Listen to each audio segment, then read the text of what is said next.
Buenos días, alumnos.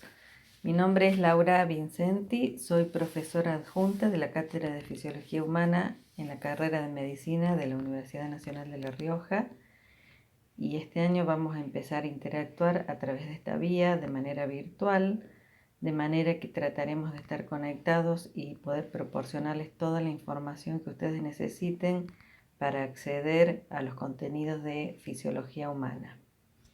En esta primera clase en que me pongo en contacto con ustedes, vamos a hablar de comunicación intercelular y transporte a través de las membranas biológicas.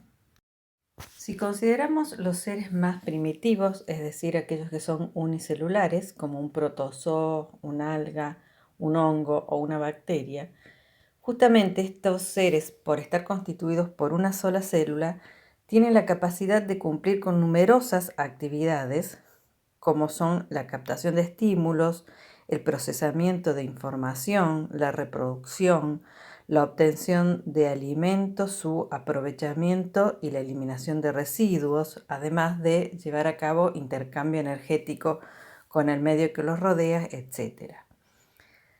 Todas estas actividades las podremos clasificar en tres tipos básicos, como son las funciones de relación, cuando hablamos de la captación de información del medio y respuesta a esos estímulos; funciones de reproducción, las que implican su multiplicación y transferencia de su información genética; y funciones de nutrición, aquellas a través de las cuales obtienen materia y energía que necesitan para sus actividades.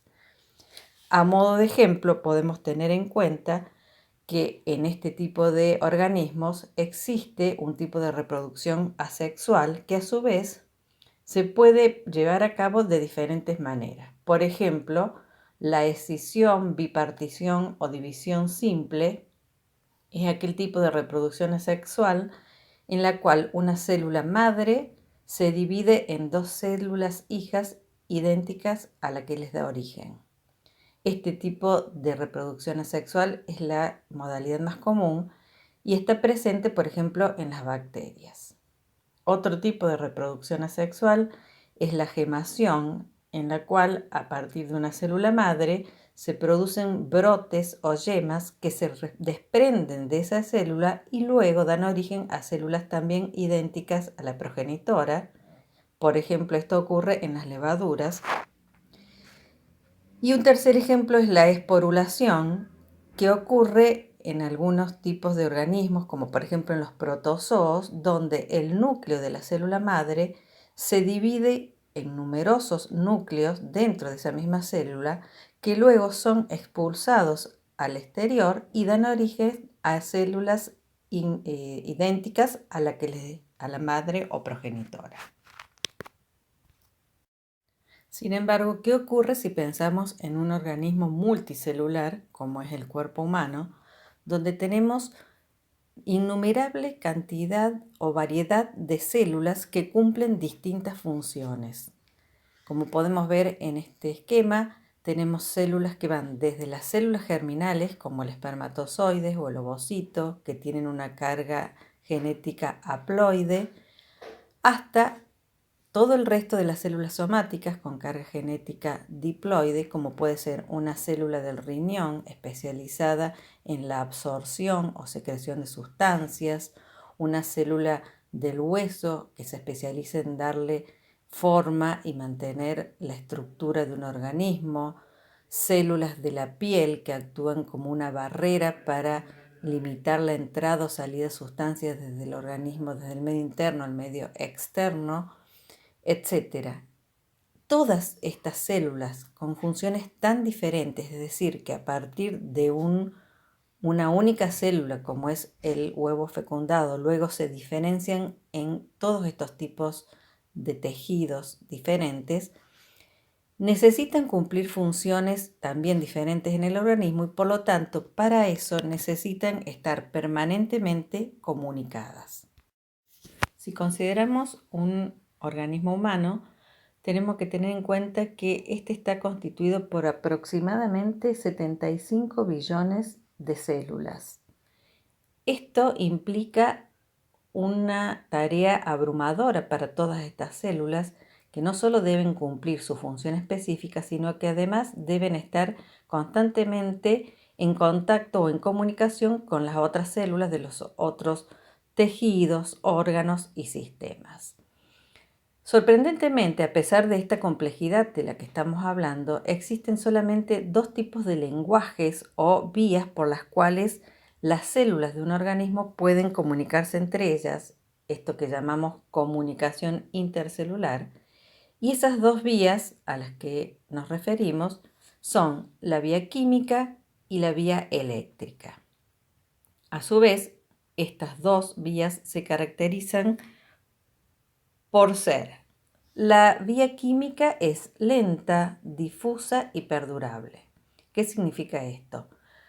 Que esta es una vía que implica que la molécula señal o la sustancia que lleva el mensaje a otra célula entra al sistema circulatorio y por lo tanto requiere de un determinado tiempo para llegar hacia todas las células dianas, es decir, aquellas que pueden responder a ese estímulo.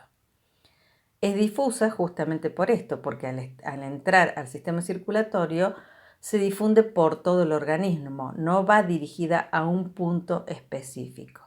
Y es perdurable porque mientras esa sustancia o esa molécula esté circulando en la sangre y esté dentro de su periodo de vida media, va a poder interactuar con su receptor y cumplir con la función biológica específica.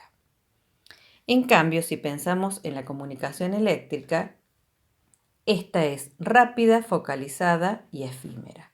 Rápida, ¿por qué? Porque justamente por ser un tipo de lenguaje eléctrico que se produce a través de los llamados potenciales de acción, que ustedes van a conocer en próximas clases, cuando ya veamos lo que significa el funcionamiento de un tejido excitable, como es el tejido nervioso o el tejido muscular. Vamos a ver que se produce esto, un potencial de acción que se transmite a una velocidad muy alta desde una célula emisora hasta una célula receptora o postsináptica. Es focalizada porque justamente por estar dirigida a través del axón de una célula hacia otra célula, esa señal llega a un punto específico, no se disemina por todo el organismo y es efímera porque una vez que ese potencial de acción finaliza, la señal desaparece. En este reporte podemos ver cómo se van abriendo los caminos de la investigación y cómo se van conociendo nuevos mecanismos de comunicación intercelular, por ejemplo, las bacterias, que siempre fueron consideradas como lo que son, organismos unicelulares, pero se creía que funcionaban totalmente independiente una de otras. Sin embargo, a partir de este estudio, que fue publicado en el año 2016, se conoció que las bacterias también cuentan con mecanismos de comunicación que implica señales eléctricas, es decir, que un organismo de la colonia puede comunicarse con otro organismo a través de este tipo de señales. Este era un tipo de comunicación, el eléctrico, que estaba hasta ahora considerado solo para los organismos pluricelulares. Ahora vemos que no, que los unicelulares también pueden tener este tipo de comunicación. Por lo tanto, esto nos demuestra la importancia de la investigación y la necesidad de seguir indagando en estos temas para poder dilucidar claramente cómo es la comunicación, todo este proceso tan complejo que se produce entre las células de un organismo o entre organismos independientes de una colonia. A partir de ahora nos vamos a centrar fundamentalmente en la comunicación química, dado que la comunicación eléctrica la vamos a estudiar más en profundidad en próximas clases cuando estudiemos a los tejidos excitables. Entonces, centrándonos en comunicación química, podemos decir que estos tipos de comunicación abarcan dos grandes grupos de mecanismos que son aquellos locales o los que implican comunicación a larga distancia. Entre los mecanismos de comunicación locales podemos mencionar las uniones de hendidura o gap, la comunicación autócrina, parácrina y yuxtácrina, Y los que involucran comunicación a larga distancia tenemos la comunicación endocrina, neuroendocrina, sináptica y feromonal. Comenzamos a analizar entonces las comunicaciones de tipo locales. En primer lugar, nos vamos a referir a las uniones de hendidura o gap.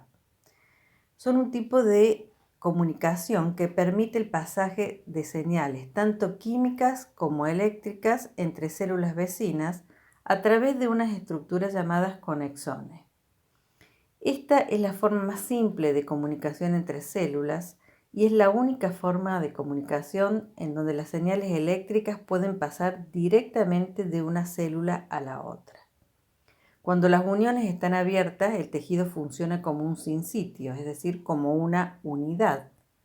Y las moléculas capaces de atravesar esos poros son, por ejemplo, iones, aminoácidos, ATP, AMP cíclico. En los mamíferos, estas uniones están presentes en muchos tejidos, como por ejemplo en el músculo cardíaco, en algunos tipos de músculo liso, en tejido de pulmón, hígado y también en las neuronas.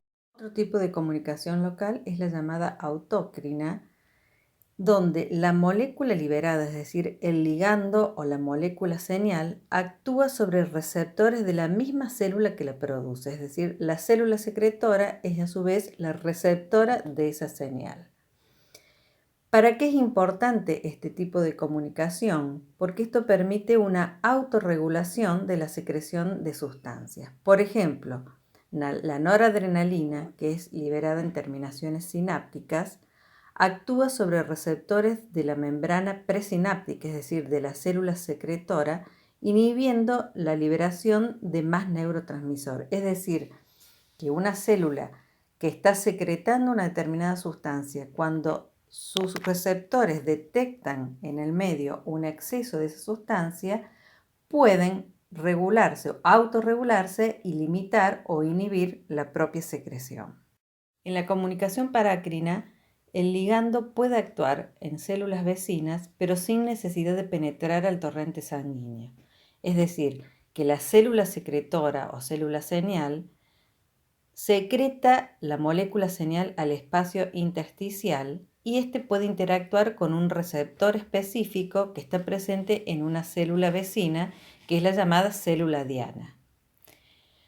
¿Qué ejemplos podemos dar de este tipo de comunicación parácrina? Por ejemplo, la somatostatina, que es una hormona liberada por un tipo de células de los islotes pancreáticos, y a su vez esta hormona, entrando al espacio intersticial, puede regular la liberación de otras hormonas secretadas por células de esos mismos islotes pancreáticos, como son la insulina y el glucagón. De la misma manera, la histamina, que es liberada por tejidos dañados, difunde a los capilares cercanos a la lesión y así los hace más permeables a los glóbulos blancos y a los anticuerpos del plasma. Cuando hablamos de comunicación yuxtácrina, también la llamamos comunicación por contacto. ¿Por qué?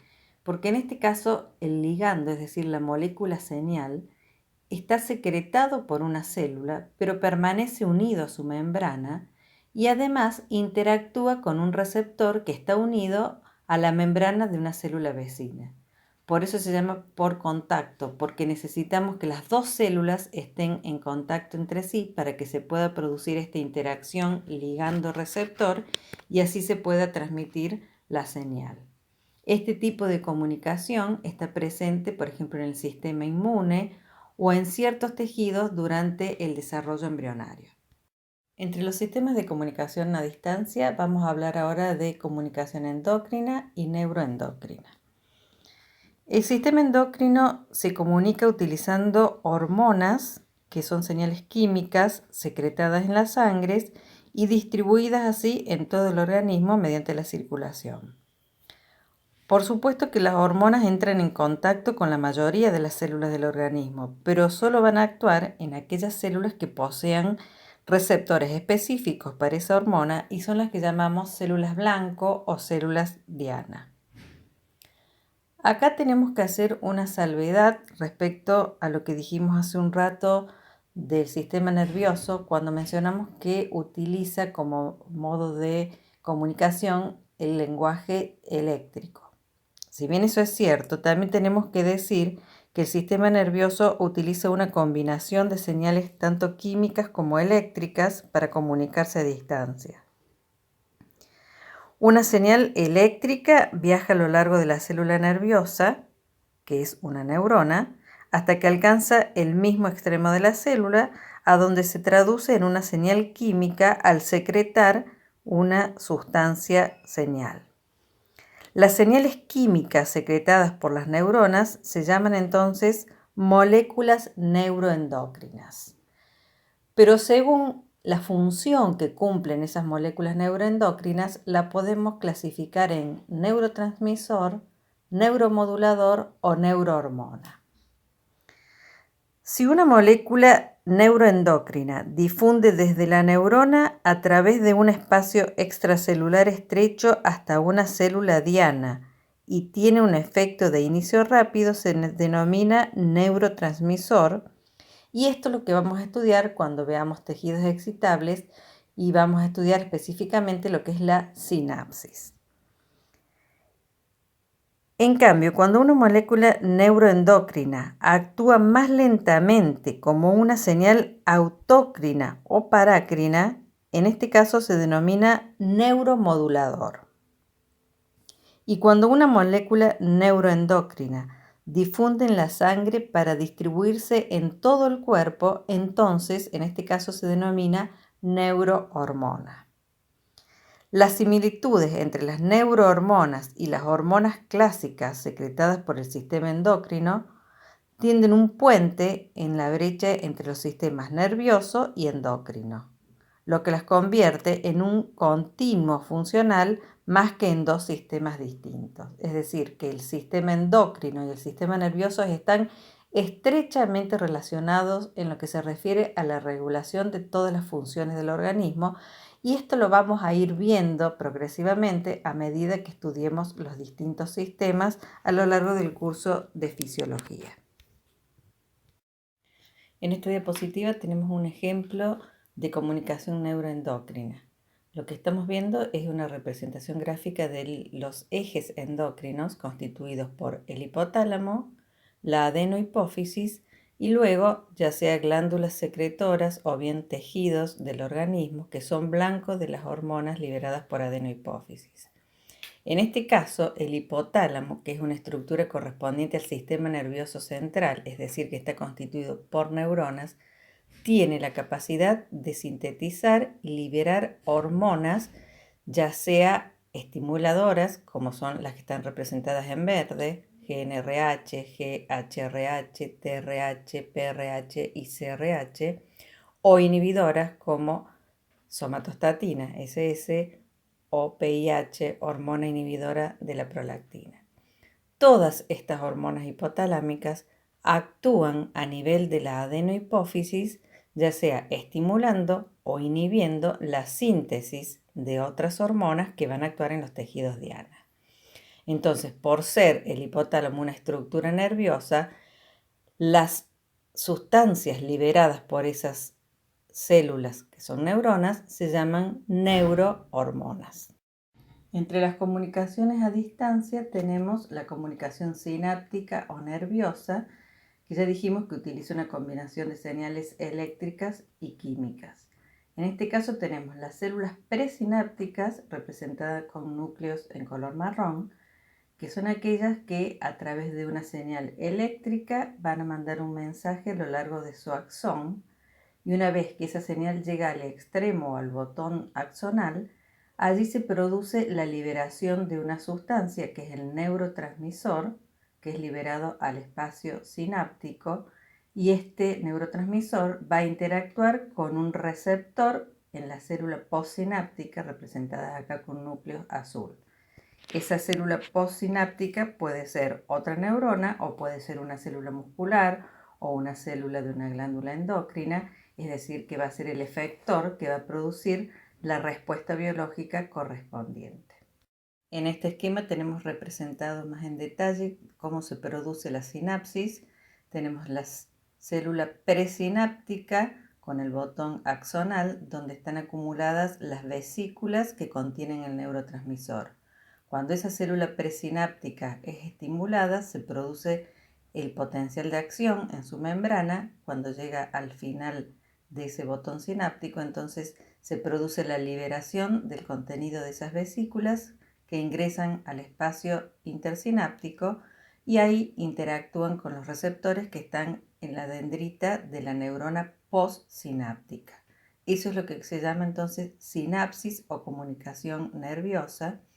Y a la izquierda del esquema está representado un potencial de acción que representa los cambios que se producen a nivel eléctrico en las membranas de estas células, tanto presináptica como postsináptica, pero como ya dijimos, estos temas los vamos a ver más adelante cuando estudiemos lo que son los tejidos excitables. Entre los tipos de comunicación a distancia habíamos mencionado la comunicación feromonal, que utiliza como sustancia o molécula señal a las feromonas, que son sustancias químicas secretadas por los seres vivos con el fin de provocar comportamientos específicos en individuos de la misma especie. En la naturaleza hay varios ejemplos, como por ejemplo en las mariposas, en la especie Saturnia piri, el macho es capaz de detectar el olor de la hembra hasta 20 kilómetros de distancia. Otros ejemplos entre los insectos pueden ser las abejas, donde las feromonas también se utilizan. Por ejemplo, la reina las emplea para controlar a las obreras, también para el vuelo nupcial, para atraer a los machos. Puede utilizarse para estimular la agregación de los enjambres, para mantener la tranquilidad de la colmena, promover la recolección de néctar, etc. En el caso de las hormigas, también estas feromonas cumplen distintos tipos de funciones, como son las sexuales, es decir, para atracción del sexo opuesto, para facilitar el apareamiento y entonces la reproducción. También como reacciones de dispersión o espaciamiento. Son hormonas que incrementan el espaciamiento entre los individuos y disminuyen así la competencia intraespecífica. Pueden actuar como alarma para alertar a los individuos de una población en caso de peligro. También como señales de rastro, son utilizadas por las hormigas para ser seguidas con fines específicos, para, por ejemplo, dirigirse hacia una fuente de comida. Es decir, cuando una hormiga o un grupo de hormigas detecta una fuente de alimentación, guía al resto de su población hacia ese lugar. En el caso de los mamíferos, un ejemplo bien conocido es lo que ocurre con los perros. Cuando una hembra está en celo, ustedes habrán visto cómo los machos se acercan a ese animal e intentan la cópula. Es decir, a través de estas sustancias volátiles se logra el acercamiento y se facilita entonces el apareamiento. Y en el caso de la especie humana, si bien hay estudios científicos que señalan la posible existencia de feromonas, los resultados hasta la actualidad son bastante contradictorios y hay muchas dudas de acuerdo a la metodología y las conclusiones poco claras que existen. Es decir, en la actualidad no hay un consenso definitivo acerca de la existencia de estas feromonas en humanos.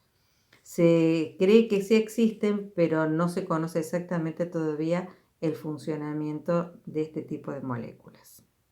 Tenemos que tener en cuenta que una misma sustancia, es decir, una molécula señal, puede utilizar distintos tipos o vías de comunicación. Por ejemplo, la insulina, que ya dijimos que es una hormona secretada por las células beta de los islotes pancreáticos, puede utilizar la vía autócrina, a partir de la cual entonces la misma sustancia que libera la célula beta, es decir, la insulina, actúa sobre sus receptores en la célula secretora, regulando su secreción. Además, puede utilizar la vía parácrina, mediante la cual, a través de la liberación de la insulina al espacio intersticial, esta impacta en receptores de las células vecinas, como son las células productoras del glucagón, y en este caso la respuesta es una inhibición de la síntesis del glucagón. Pero también la insulina ingresa a la circulación general y a partir de allí llega a todos los tejidos blancos o tejidos diana, donde esta hormona produce sus respectivas respuestas fisiológicas. También tenemos que tener en cuenta que una misma señal química puede inducir diferentes tipos de respuestas en sus células blancas dependiendo de los receptores a los cuales se una. Como ejemplo, tomemos a la acetilcolina, que es un neurotransmisor, y para esta hormona hay distintos tipos de receptores divididos en dos grandes grupos que son los receptores muscarínicos y receptores nicotínicos. Vamos a ver cómo, dependiendo de con qué tipo de receptor se une la acetilcolina, va a producir una respuesta diferente. Por ejemplo, cuando actúa sobre receptores muscarínicos, si nos referimos al músculo cardíaco, la acetilcolina, al unirse a este tipo de receptores, lo que produce es una relajación de la fibra muscular cardíaca. Mientras que si la acetilcolina a nivel de las glándulas salivales se interactúa con un receptor de tipo muscarínico, lo que hace en este caso es estimular la secreción, en este caso de saliva. Igualmente, si en el músculo gastrointestinal, el músculo liso, la acetilcolina interactuara con un receptor muscarínico, produciría también estimulación de la contracción de la fibra muscular lisa, es decir, lo contrario a lo que ocurre en el músculo cardíaco. A su vez, la acetilcolina actuando sobre receptores de tipo nicotínicos, por ejemplo en el músculo esquelético, cuando interactúa con este receptor, esta molécula de acetilcolina lo que produce es una contracción de la fibra muscular esquelética. Por lo tanto, vemos que el efecto que produce la sustancia depende del tipo de receptor al cual se acopla. En cuanto a la naturaleza química de los mediadores de los que estamos hablando, tenemos una gran variedad.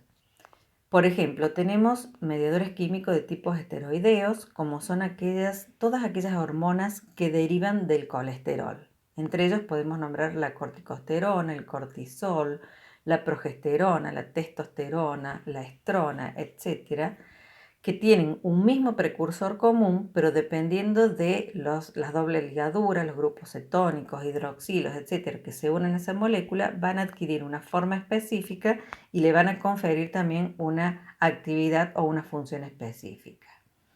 Por otro lado, tenemos derivados de fosfolípidos de membrana.